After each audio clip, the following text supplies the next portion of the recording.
Olá, você sabe dizer se um filme é bom ou ruim?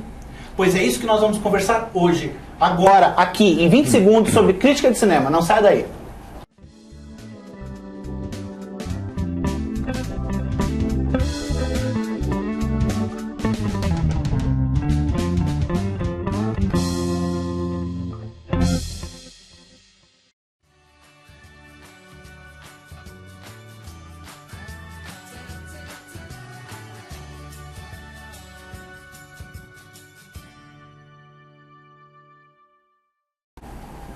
Olá, seja bem-vindo ao Em Contexto, um programa que traz semanalmente entrevistas sobre cultura e entretenimento de literatura, quadrinhos, cinema, TV e cultura pop.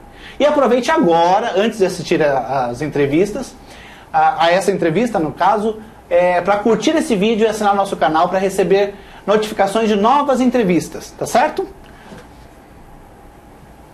E eu esqueci o que eu ia falar agora. Ah, lembrei. Eu quero agradecer ao pessoal do Estúdio Geek que me presenteou com essa camiseta aqui, olha.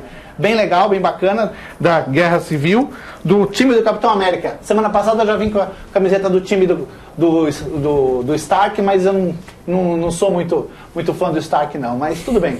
Vamos lá, Capitão América na veia aqui. Se você não conhece o Estúdio Geek, vai conhecer agora, a partir desse vídeo. Pode soltar. O Estúdio Geek é um conceito de qualidade em produtos nerds. Todos os itens vendidos em suas lojas físicas e em sua loja virtual são criados em parceria com grandes marcas e estúdios internacionais. O resultado são produtos de alto padrão licenciados oficialmente. Acesse estudiogeek.com.br e conheça esse conceito.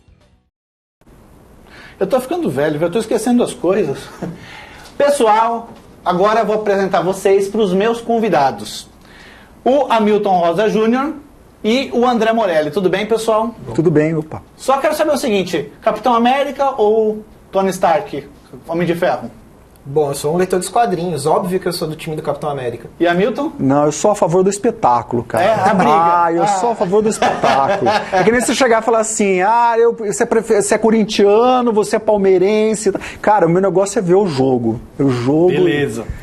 E o filme é maravilhoso. Filme é ele já viu o filme, eu ainda não vi. Eu também não, infelizmente. Eu recomendo. Legal, bom saber.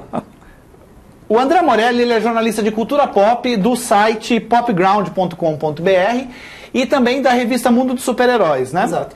E o Hamilton Rosa Jr., ele é cineasta e jornalista e hoje escreve para a revista Move. Isso. Beleza. Exato.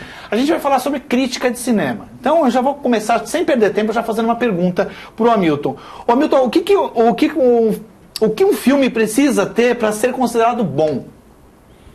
Poxa, o que um filme precisa para ser considerado bom? Bom, antes de tudo, eu acho que você precisa levantar da sessão, acabou o filme, e você sentir a satisfação de ter visto aquele filme. Acho que começa por aí. Aí a questão de satisfação, aí existe uma elasticidade nisso, né? Porque a satisfação ela pode ter a ver só apenas com a diversão, ela pode ter a ver também com a questão de você perceber, entendeu? De se sentir, ver o quão inteligente, entendeu? A pessoa colocou, como ela colocou, como ela coloca as questões e como é encenado tudo aquilo, né? Então, assim, eu acho que é uma questão, assim, elástica, são várias coisas. O prazer estético que você teve de ver o filme, entendeu? A questão da beleza, né? Que é uma questão subjetiva, mas a questão da beleza, o que você viu ali né? E assim também a inquietação que ele pode trazer para você. Entendi. Né? Então eu já vou fazer a pergunta contrária para você, Morelli. O que faz um filme ser considerado ruim?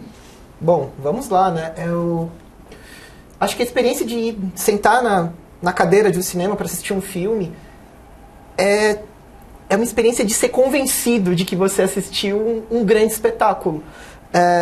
Acho que mentalmente você tem uma balança que está pesando os problemas e as qualidades do filme. O bom filme é o filme que a balança das qualidades do filme está mais pesada. O filme ruim é o filme em que os defeitos do filme pesam mais. E é engraçado pensar a respeito disso porque é muito subjetivo pensar um filme que tem defeitos e qualidades. Isso vai mudar de espectador para espectador. Então vocês acham...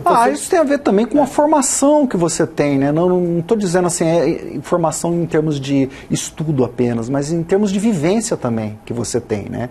Então, assim, tem determinadas coisas, eu acho que um desenho que mostra muito isso é aquele Ratatouille, na questão do crítico. Você tem um crítico lá, né? Que o cara, ele tem ele tem todos os parâmetros para selecionar um prato, para dizer o que é um prato bom e o que é um prato, né, ruim. E de repente o ratinho pega e faz um ratatouille para ele, que é um prato muito simples, mas que... Tipo um omelete, velho.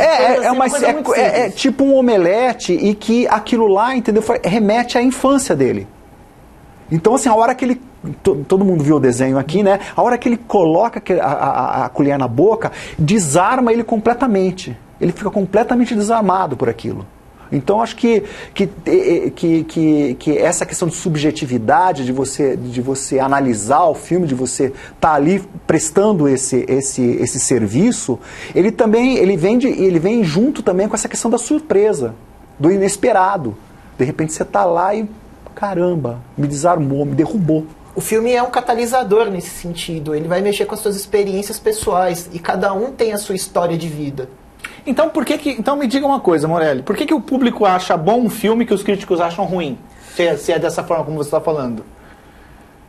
Essa é boa mesmo. Hoje em dia a gente tem muito essa questão... A internet possibilitou esse tipo de coisa, né? Você tem os agregadores de críticas, né? Sites como o Rotten Tomatoes, né? Falando rapidinho como é o processo. É um site que ele agrega as críticas a respeito de um único filme, tanto as positivas quanto as negativas, e baseado nisso ele dá uma nota para o filme, né? As negativas contam pontos negativos, as positivas contam pontos positivos, e ele dá uma nota para o filme. Só que ao mesmo tempo que ele faz isso, investigando o universo dos críticos, ele do outro lado também libera para as pessoas que são cadastradas ao site entrarem nele e darem a sua nota. Então você tem a nota da crítica e a nota do público. E muitas vezes essas notas não batem. São discrepantes. Você tem filmes que o público gosta muito e a crítica não gosta. Você tem coisas que a crítica gosta e o público não. Eu acho que, na verdade, essa história é muito antiga, né? Você tem a ideia de um cineasta popular, que ele tem filmes que têm grandes bilheterias, mas ele não é bem visto pela crítica, né? Muitas vezes a crítica acaba caindo em questões de ser pedante, de ser arrogante, e o público ele está focado em questões mais simples. O público quer se divertir, o público quer se emocionar. Lógico que eu nunca vou falar que o Michael Bay é um bom diretor, mas você queria falar... Michael Bay é complicado. Então, Michael Bay tem ótimas bilheterias, né? Eu acho que assim, existe assim, a questão assim, da espera, da expectativa com que se vai ao cinema, entendeu? Acho que assim, o público ele vai com uma expectativa mais pura da coisa. Entendeu?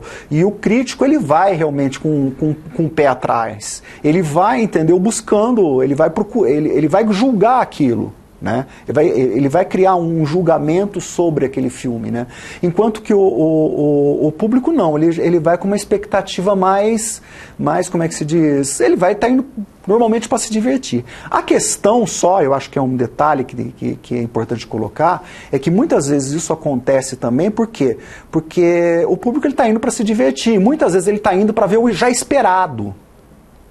E isso realmente é uma coisa que irrita um pouco o crítico, porque o crítico que tem toda uma formação e que tá vendo o filme, conhece toda a história do cinema e tá ali, entendeu? De repente ele vai, não, de novo, então, pela 30ª, 90ª, não sei o que, tô vendo um filme, seguindo a mesma fórmula, seguindo a mesma fórmula, entendeu? Seguindo sempre a mesma fórmula, acho que existe, né, existe aquele aspecto de tipo assim, quando você vai no cinema, muitas vezes você não gosta de se frustrar. O público, né, normalmente quando ele vai no cinema, ele vai buscando um entretenimento. Ele não vai para tropeçar, para ver alguma coisa que inquieta demais, entendeu? Não que isso também não funcione para ele, acaba funcionando também. Muitas vezes o filme é inquietante e ele pega todo mundo. né? Mas muitas vezes assim, o crítico está vendo aquilo achando, pô, caramba, cara, olha isso, que inquietante, olha só as coisas que está se desdobrando dessa questão. E o público não entrou nessa. E o público não entrou. É a mesma coisa que literatura. Por que a literatura de autoajuda, por exemplo, funciona pra caramba? Aí às vezes é mal escrito, você vê que aquilo lá, sabe, tem todos uns clichês ali. E um livro tipo o Proust, por exemplo, entendeu? Em Busca do Tempo Perdido. Né? É uma coisa assim, você tem toda uma motivação ali, toda uma coisa acontecendo. Em Busca do Tempo Perdido, as primeiras 50 páginas do livro se passam num quarto. É um cara sabe, completamente inquietado com aquilo, discutindo toda aquela questões sobre a vida dele e as paredes do quarto caindo e ele vendo tudo aquilo. Então, assim, para o público em geral ou para o leitor também, o leitor pode não estar preparado para isso. Entendi. Ô Morelli, o que é preciso para escrever uma boa crítica de cinema? Já que a gente está falando que muitos críticos, né, muitos críticos avaliam isso, aquilo e tal, e o público não gosta tanto disso. O que é preciso para escrever uma boa crítica de cinema? Bom, domínio da escrita, né, básico, partindo do básico, domínio da escrita e entendimento a respeito de processos narrativos. Eu tenho um pouco de dúvida, hoje em dia a gente tem algumas gerações de críticos muito formadas a respeito das questões técnicas, a respeito da linguagem cinematográfica. E eu não sei até que ponto você ter tanto domínio a respeito da linguagem cinematográfica faz com que você desenvolva uma crítica viciada, ou uma crítica pouco acessível para as pessoas que não têm esse histórico. Eu acho que assim, o crítico ele é um cara que ele está fazendo uma reflexão a respeito da obra. A reflexão ela é singular porque ela é a sua visão desse material. Não é necessariamente a verdade absoluta, como alguns críticos gostam de colocar. Você está colocando o seu entendimento a respeito daquela obra e é um exercício. Você está tentando desenvolver algumas linhas de pensamento a respeito disso. Então, o que eu gosto de dizer é isso. Domínio da escrita, entendimento dos processos narrativos, não necessariamente do processo cinematográfico, e, acima de tudo, tá de peito aberto para estar recebendo aquele filme. Eu sempre digo que é muito mágico a experiência de você estar sentando naquela cadeira escura, né, no cinema, e às vezes você tem pouca informação a respeito. O crítico normalmente tem muita informação quando ele já está vendo uma pré-estreia. Eu gosto até, eu falo isso bastante, dependendo do filme, tem um momento em que eu paro de ver o 4º trailer, o 5º teaser, todas as informações de bastidores, porque eu falo, cara, eu quero ter um mínimo de... Tem que ter a experiência completa. De experiência, ali, né? Porque senão você fica muito fora da experiência que o espectador comum tem. E eu acho que é importante para o crítico se colocar um pouco, às vezes, nesse contexto de que o crítico também é um espectador. Ele é um grande admirador da arte cinematográfica, como o cara que está lá, assim, entupindo de pipoca e tudo mais. Quer complementar, Milton? Eu acho que assim, tem que haver um equilíbrio entre todas essas coisas que ele falou, né? Eu acho que o filme, antes de tudo, eu acho que assim, o crítico, ele nasce do filme, né? Tem até uma questão que é assim, eu acho que assim, o próprio desenvolvimento do cinema e o aprimoramento que houve nos filmes, na linguagem do cinema, fez com que houvesse um aprimoramento dos críticos, entendeu?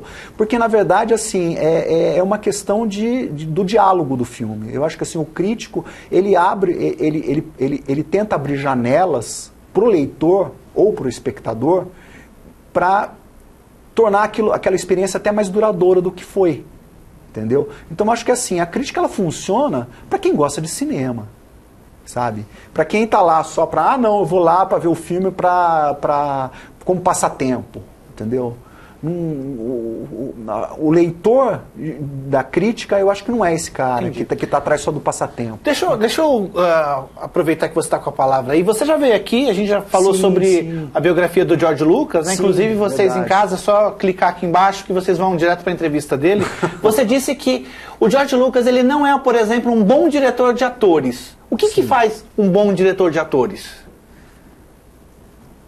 Para poder avaliar, por exemplo, no filme lá, o filme tem outras coisas, mas a direção de atores não é boa. Como é que é isso? Não, mas aí é toda a conceitualização que ele faz em cima, né? Ele simplesmente, ele não é um cara que entende de arte dramática, entendeu? Ele não é um cara voltado, né, para interpretação. Ele olha pro roteiro e o que ele está interessado é em construir aqueles universos, aquelas coisas. Ele não está muito interessado em vamos sentar aqui, vamos discutir as motivações do seu personagem. Vamos falando do Star Wars, isso prejudicou Star Wars? Poderia ser melhor? Com certeza prejudicou os filmes da série Star Wars, com certeza. Quando você tem um diretor que nem, por exemplo, como Kashner no Império Contra-Ataca, que é um cara voltado para essa coisa do humano, entendeu? De buscar o humano, de sentar, de buscar a psicologia dos personagens. Se você observar no Star Wars, os filmes que foram dirigidos pelo Lucas, as motivações dos personagens são muito superficiais, né?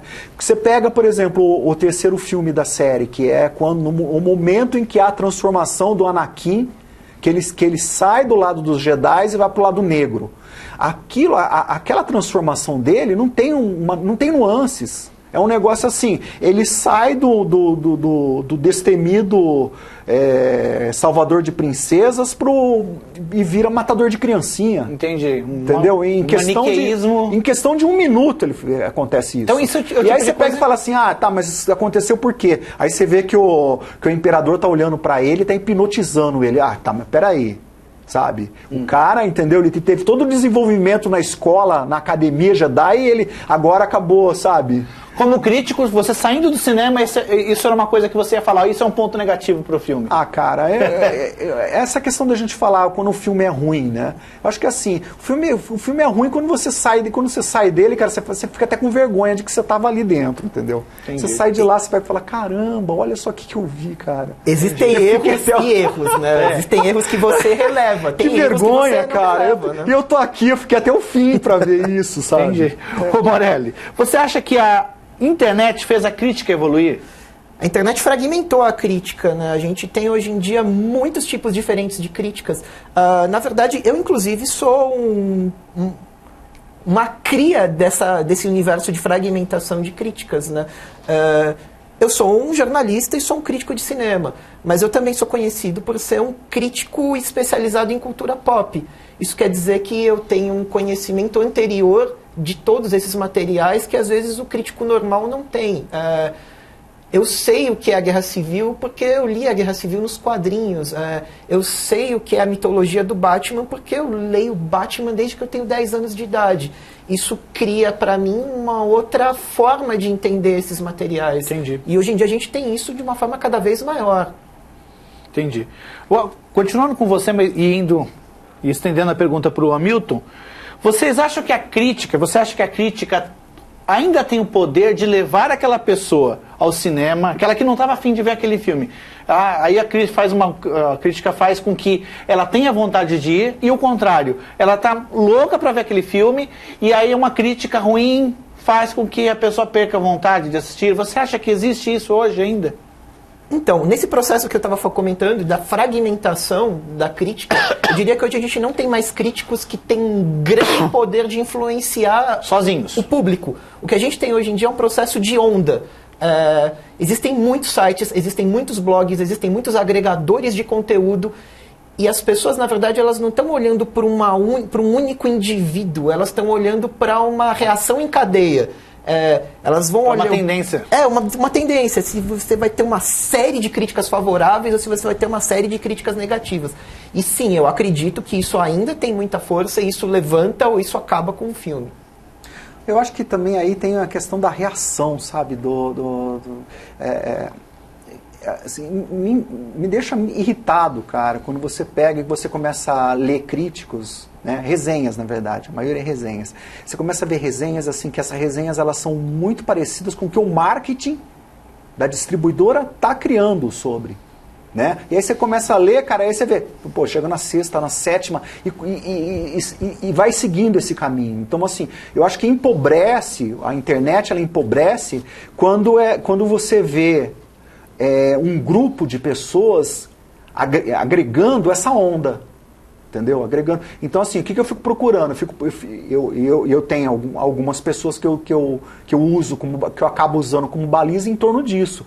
Esse aqui eu não vou ler mais, porque assim, é sempre, sabe, é sempre promocional o texto que esse cara escreve. Chapa branca. É chapa branca. Eu ia perguntar isso aí. Então, mas tem muito, assim, o cara pega e vai. E é aquilo que eu falei pra você do cara que ele vai pra ver o visto e assim, ele não quer se surpreender.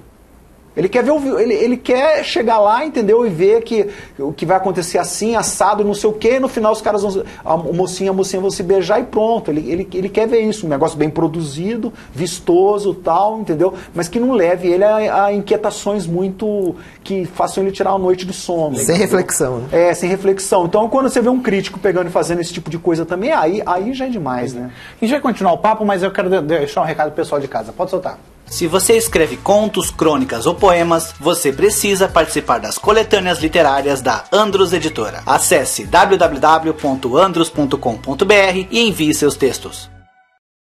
A Viena trabalha há mais de 15 anos, produzindo anualmente mais de 1 milhão de livros. Como editora, possui selo próprio no segmento de materiais didáticos para escolas de idiomas e profissionalizantes. Como gráfica, disponibiliza para o mercado os mais modernos recursos para a produção de livros em médias e baixas tiragens.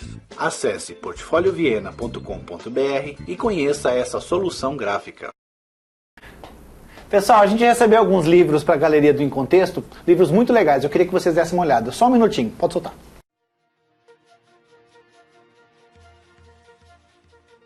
Eu, Sua Mãe é uma publicação da editora Outras Letras que busca, de forma leve e singela, mostrar aos filhos todas as fases da mulher até se tornar mãe. A autoria é de Elita Araújo Pena, Lúcia Cury e Nara Häusler. Morte, biografia não autorizada, é um livro-reportagem de reflexões que aborda as fortes hipóteses da continuidade da vida, sob a ótica de líderes religiosos e também de médicos pesquisadores brasileiros de experiência de quase morte.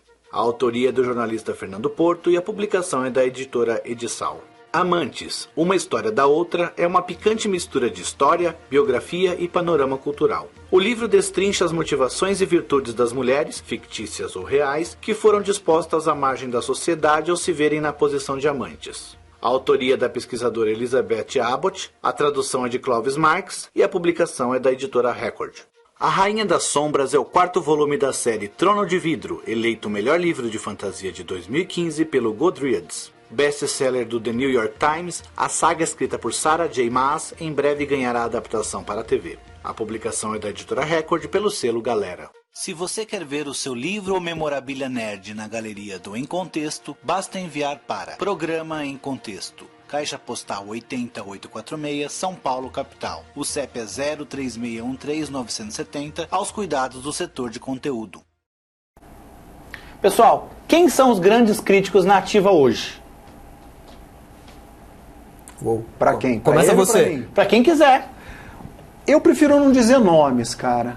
Não, assim, Quais as características de um grande crítico hoje? De um grande crítico, eu acho que aquilo que eu tinha começado a falar anteriormente sobre a questão de você, de repente, dar de cara com resenhas e que você vê que, assim, aquelas resenhas, elas já vem quase que assim, como quase um promo do que o pessoal do marketing está falando. Entendeu? E você vê assim, são quase todas iguais, entendeu?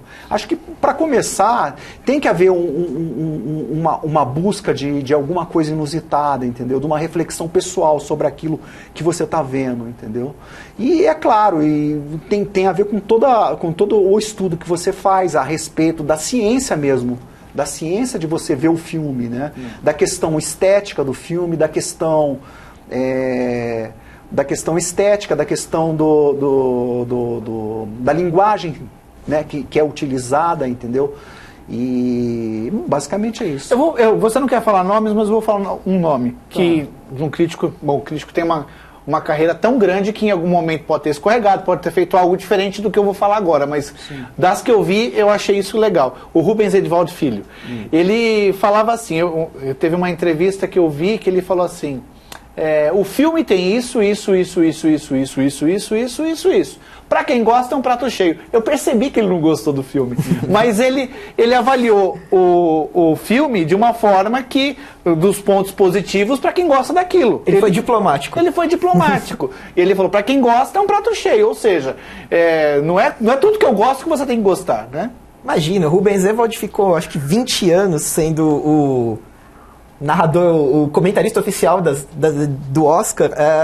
Você quase tem uma visão mental, né? Quando você fala em crítico de cinema, a imagem ele, do né? Rubens vem na sua cabeça. Ele é meu amigo, entendeu? Uma das coisas que eu não queria, por exemplo, citar nomes, é justamente por isso, porque você pode, de repente, falar de uma pessoa e esquecer outra. Tá, mas entendeu? já que eu toquei o nome dele, já então que vamos você falar. tocou no nome dele, ele realmente foi um paradigma, um modelo para a formação de muita gente, né?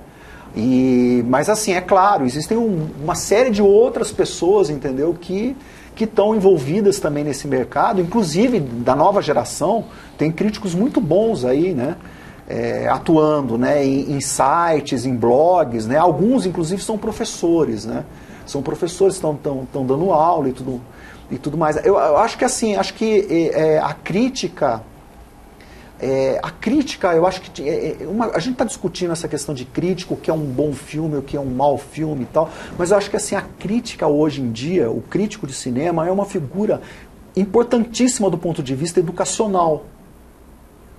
Eu acho hoje, por exemplo, eu vejo os meus filhos, por exemplo, envolvidos, o jeito como eles são envolvidos com o audiovisual é muito diferente de como a gente se envolve com o audiovisual, né?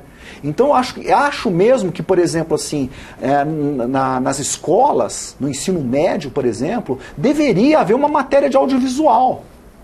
Entendeu? Que o crítico de cinema poderia muito bem ser, não estou viajando não, eu acho que realmente é uma coisa assim, que faz sentido no mundo que a gente vive de hoje. Na verdade, isso que você está falando é assim, é trabalhar o senso crítico da pessoa. Exatamente, você trabalhar o senso crítico com relação à imagem, porque assim, hoje em dia ainda se forma pessoas pela palavra na escola.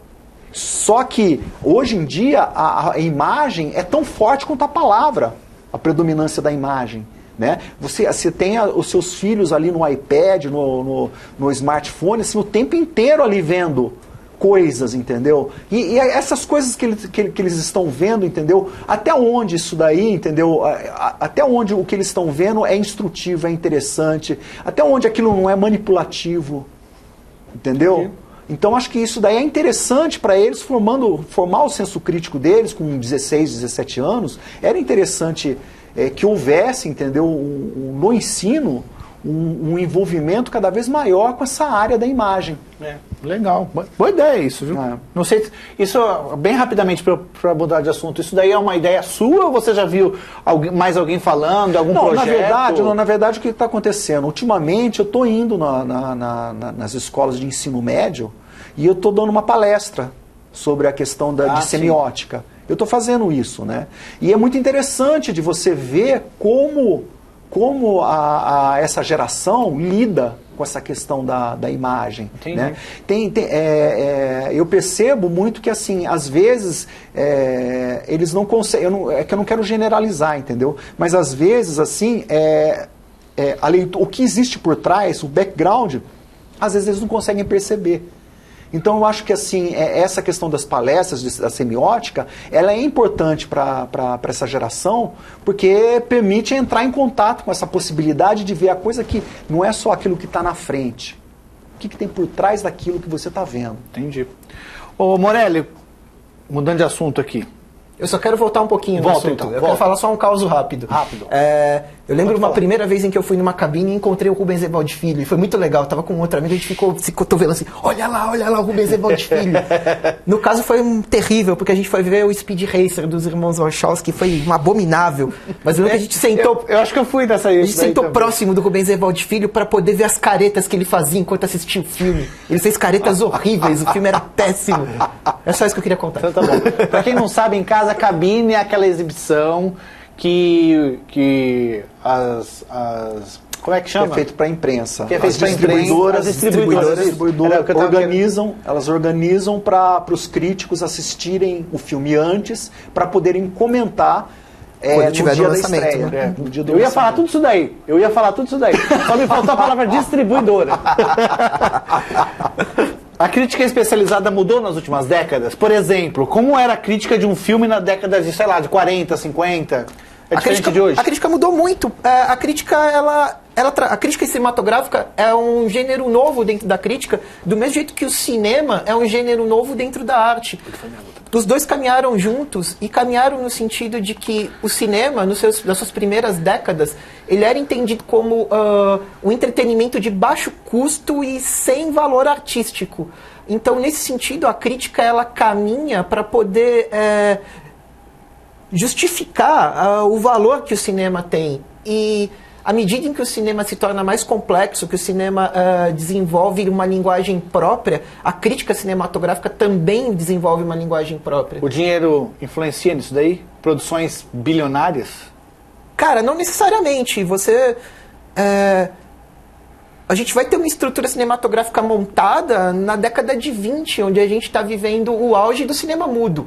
Era um cinema teoricamente barato ainda, mas você tinha hoje pessoas... não é. Hoje é R$40 pra você assistir qualquer coisa, né? Hoje não é barato. Ah, tá. Você tá falando de outra coisa. Eu tô falando da produção cinematográfica e você tá falando do cara que tá indo no cinema. Não, sim, mas eu tô dizendo o seguinte, o que o dinheiro faz? Uma produção de, sei lá, um filme de 300 milhões de dólares.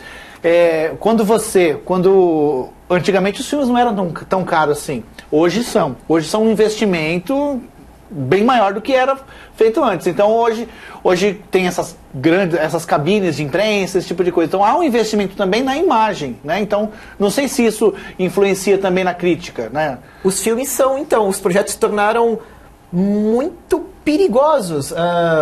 Um filme que você gasta 200 milhões de dólares, que é um fracasso de bilheteria, vai quebrar muita gente. Então, na verdade, o que a gente pode dizer que hoje em dia um problema dos blockbusters é talvez uma certa ausência de ousadia. Você tem medo de ousar nesse material, de sair do lugar comum para não assustar o público. E isso pode ser colocado em vários níveis, né? Posso fazer um parêntese aqui, então? Pode.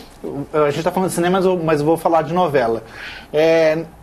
A gente conhece as novelas vamos falar, da Globo. Se você perder 2, 3 capítulos, tal, se você voltar lá, tem sempre algum diálogo que faz retomar, tem uma estrutura que faça isso. Aí a Record foi tentar fazer uma novela chamada Metamorfoses, há muitos anos também. Só que a estrutura era diferente, eram episódicos, de um jeito que se você perdesse um capítulo ali, um episódio, você não conseguia se achar depois. E aí a novela não chegou nem ao final, não teve final. Pagou pela ousadia de fazer diferente. As pessoas esperam alguma coisa ali que elas estão acostumadas todos os dias. Eu preciso correr aqui que eu tenho mais umas perguntas. Só uma coisa, só fazer uma questão. Acho que a gente falou bastante sobre essa questão da crítica, mas a gente se envolveu demais em falar do cinema americano. Tá? Aí só para extrapolar um pouquinho mais, você tem a política de autores, por exemplo, que foi inventada pelos franceses, né? Que foi uma coisa que fez haver uma evolução, uma mudança na forma de se julgar o filme, que era julgando o filme pelo encenador que está por trás daquilo, que é o diretor. Porque até então, o que você tinha o cinema, mas ele era analisado do ponto de vista da história do filme, entendeu? Ele era analisado assim, ele se equilibrava sobre a questão da linguagem e tal, mas não do diretor como encenador, como o cara que cria tudo aquilo lá, entendeu? Então, a partir disso, a coisa muda. E aí, você falando essa questão aí de uma novela de um lugar e a novela do outro, eu acho que também tem a questão do conflito das linguagens, né? Que é que nem, por exemplo, recentemente, o melhor filme que eu vi nos últimos tempos é um filme asiático chamado O Cemitério do Esplendor, que é um filme que se fala bastante sobre o imaginário, mas assim, fala-se sobre esse imaginário. E assim, não tem efeito especial nenhum, cara. E é maravilhoso pela forma como ele trata dessas questões, entendeu? E como ele comunica isso para você. E faz você projetar, imaginar isso, prolongar isso. Quem critica os críticos? Pergunta boa. Quem critica os críticos é o público. isso era mais distante em outros tempos, mas hoje em dia isso se tornou bastante comum. Se um crítico escrever um material ruim e esse material estiver online, ele pode se preparar porque ele vai tomar muita paulada. Acho que um caso recente, não tão recente, mas um crítico da Veja, da revista Veja, foi fazer uma crítica sobre super-heróis e assim, um erro foi cometido no processo. Você comentou comigo a respeito de se um cara que não entende absolutamente nada de quadrinhos pode falar a respeito de uma adaptação de super-heróis no cinema. Eu acredito que sim, mas esse cara, ele mandou muito mal. E assim, você entrava no site da Veja, as pessoas destruindo o sujeito. Eu acho que o cara tem que estar preocupado com isso. Se ele não tiver aí uma mínima pesquisa a respeito do material que ele vai falar a respeito e escrever umas besteiras, ele vai apanhar. É complicado. Ô Hamilton, existem queridinhos da crítica? Por exemplo, o que você acha de diretores como Alejandro González e Iñárritu? Gente do céu, você vai me perguntar isso? J.J. Abrams e Christopher Nolan. Então, não sei se eu vou polemizar aqui, mas eu acho... Porque esse Iñárritu aqui, ele ganhou 2 Oscars. Ganhou 2 Oscars. Eu acho assim, completa uma cegueira total, velho. É impossível, porque... impossível não é, é que eu acho que assim... O que o Iñárritu faz como cinema, ele é assim, ele é muito enfático nas coisas que ele coloca, sabe? Ele é tudo muito... Não tem sutileza nos filmes dele, sabe? Não tem sutileza. Ele é um cara que ele pega o assunto e assim, você vê que ele está querendo, ele quer se exibir, ele quer mostrar a técnica que tem por trás daquilo lá, né? Um filme como O Regresso, por exemplo, para mim é só fogos de artifício aquilo. Ele está mostrando aquilo, ele está gastando energia para mostrar tudo aquilo, para quê? A crítica gosta dele? A crítica se divide. A crítica se divide. Sempre tem gente que difícil gosta, falar coletivamente. Gente que gosta. Né? Não, mas assim, por você chegar para mim e falar assim, dos diretores mexicanos, assim, fale 3 grandes nomes de diretores mexicanos, né? O Alfonso Cuarón é muito melhor do que Iñárritu. É muito mais diretor que Iñárritu. O que fez Gravidade, que fez Filhos da Esperança. Filhos da Esperança é ótimo, baseado no livro do Peter James, não é? Isso, fantástico esse filme, né? E o Guillermo del Toro. O Guillermo del Toro é fantástico, cara. É muito melhor. É que, um assim, gênio, né? O cara, ele faz só filme de terror. E aí, assim, tem aquela coisa vamos colocar, né? Como o cara faz filme de terror, vamos deixar ele mais de lado. Não, cara, o cara é muito melhor que Iñárritu. Tem sempre um preconceito, né? Com o diretor de gênero, né? Eu tô com pouco tempo. J.J. Abrams. Morelli, você? É um tremendo contador de histórias. Ele sabe, ele é um cara que entende muito do ofício de contar história. Acho que isso é uma coisa que a gente tem que pensar quando a gente está falando de diretores. O diretor, qual é o ofício do diretor? O ofício do diretor é contar histórias. Eu tenho ouvido falar, quando falam assim, J.J. Abrams. J.J. Abrams, eu acho que esse cara é um embuste. Um amigo nosso fala isso, né? Que eu não vou falar o nome dele, só vou falar as iniciais. Começa com M e termina com Aurício Muniz. Maurício Muniz tem paixões grandes, tem ódios grandes, enfim. Então, J.J. Abrams, mas não é só ele que fala, né? Outras pessoas também falam do J.J. Abrams, que não é lá essas coisas também, que ele é superestimado. É um grande contador de histórias. Não, ele equilibra muito bem as coisas. Ele equilibra história, entendeu? Com a encenação. Ele é um grande encenador. A mise-en-scène dele é um negócio assim, perfeito. Ele é um grande diretor de atores. Né? Ele Você sabe pode pegar um Star Wars, esse último Star Wars, que pode não ser o maior dos filmes, mas assim, é um filme extremamente equilibrado, sabe? Contido, assim. Ele sabe o que é o máximo e o mínimo, e ele vai com as nuances, no máximo e no mínimo. Entendeu? E para terminar, Christopher Nolan. Eu sou muito suspeito para falar, sou muito fã do cara. Eu acho que ele tem uma obsessão com o Neve e com o Michael Caine. O Michael Caine que eu tinha falado, né? Mas independente disso, um tremendo diretor. É um cara que ainda... Ele é um cara que ainda senta no cinema para ver os materiais dele e ainda fico... Ele consegue... Eu saio mexido dos filmes, assim. O último filme dele foi Interestelar. Um filme impressionante, assim. É um filme até bonito, que não é muito uma característica do Nolan, né? Na verdade, eu só queria entender um pouco. Uma curiosidade. Eu vou falar uma curiosidade para vocês sobre... Eu não sou entusiasta do Nolan, tá? Mas uma curiosidade sobre o Interestelar, que é muito interessante. Tem o famoso conto do Borges, que é o Aleph. Se você se você pegar a história do Aleph e pegar a história do Interestelar, você vai ver um monte de relações. Tem muitas relações ali bem interessantes. Só aquela questão no Aleph, você tem uma biblioteca, né? Não sei, você conhece a história? Tem uma biblioteca, e nessa biblioteca, essa biblioteca permite você ter um portal com um universo. E se você vê o Interestelar, de certa forma, ele trabalha essa ideia. Coisa, sim. Ele trabalha essa ideia. Agora, só para melar um pouquinho aí, assim, nada contra, entendeu? É o contraponto, eu sou fã, eu já admiti, você pode fazer o contraponto. Assim, eu acho que assim, acho que a gente está fazendo aqui uma lapidação de ideias, tá? Eu acho que não existe essa coisa do certo e o errado. Né? Eu acho que o Nolan é um cara que, assim, o projeto que ele tem, os temas que ele pega são muito interessantes. Eu acho assim, ele pega temas muito interessantes que dão muito pano pra manga. E é engraçado, é uma filmografia que se comunica um filme com o outro, né? Ele tem uma obsessão por detalhes. Que é o seguinte, ele tem uma obsessão por reviravoltas. Tem que ter 5, 6 reviravoltas no filme, senão... Não é um filme do Nolan, né? Senão ele não gosta. Tem que ter 5 ou 6 reviravoltas.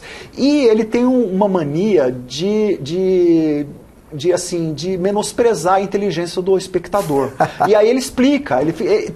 Tem sempre momentos no filme do Nolan que ele põe um personagem para explicar um negócio que não precisa ser explicado.